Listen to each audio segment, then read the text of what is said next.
didn't know what I was doing. I was using 4-track and a computer, and I was, in the red the whole time, not realizing I was peaking, And there was a part of that that was a sound that I liked. I will always love music like that. There's something charming and nostalgic about it. But for me, it's more exciting to be able to work in a real studio with, high fidelity, because that just opens up the possibilities of all the racket you can make. Like you can still utilize noise and distortion and more aggressive sounds, but you can place them somewhere where they, can do their thing without ruining or, distracting from the other parts.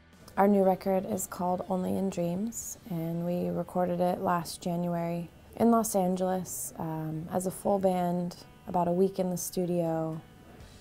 Pretty stereotypical experience, 3 songs a day, live, that sort of thing, which for me was something I was interested in capturing for this record because, the first singles that I put out and my first record were comprised of songs I'd recorded in my house, not really knowing what I was doing too well.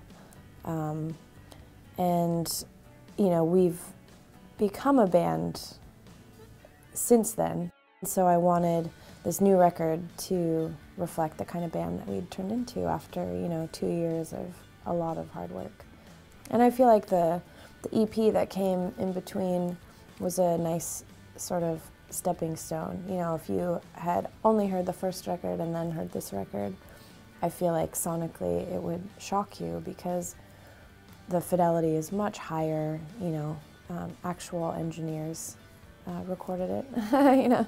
We had a producer, we used actual microphones. I think that we just grew up a little bit and, grew out a little bit with our sound, and I feel like that's pretty well represented on the record. Everybody's on the same level, and what they bring, is very unique to them and pretty vital, and so I was not worried about them at all.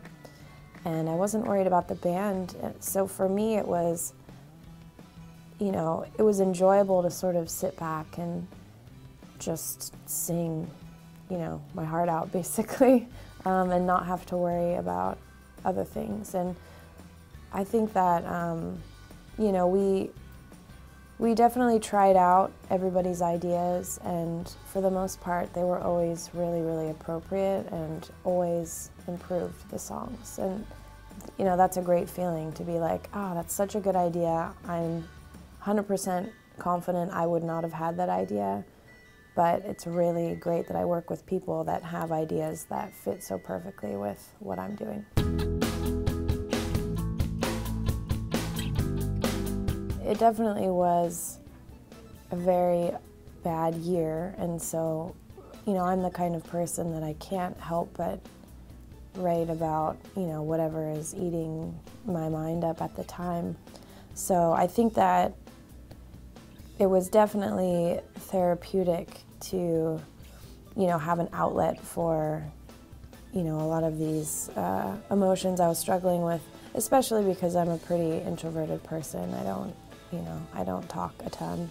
The actual recording process wasn't terribly difficult. I was able to sort of float in that middle ground of being, objective enough that I wasn't like a mess, dwelling about what I was singing about, but also present enough that, that the words were fully, backed by honesty. I think now, when I listen to some of the songs, I almost think I was on a bit of autopilot, not necessarily registering what I was thinking about at the time, and now, about a year on, I think I'm finally starting to process it, and I think that having a creative outlet definitely was beneficial. But I definitely was listening to a lot of Morrissey and a lot of The Cure, during all of last year, and I think that listening to music that,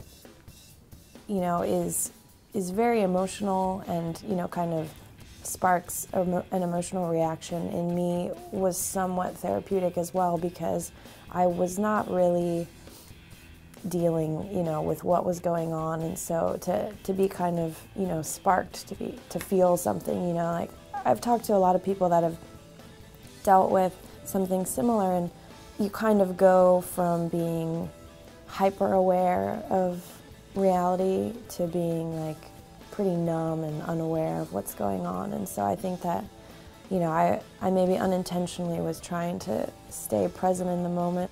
Even just on this tour, you know, I've talked to a handful of people that have said, like, oh, I went through something really similar, and, you know, it has helped them, or, you know, they've gotten something out of it, which I don't think I even really thought about, you know, being a reason why I would write songs like this, but that was really touching.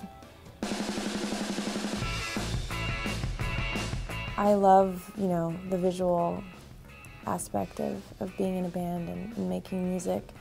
I don't necessarily enjoy making videos. I don't enjoy being filmed.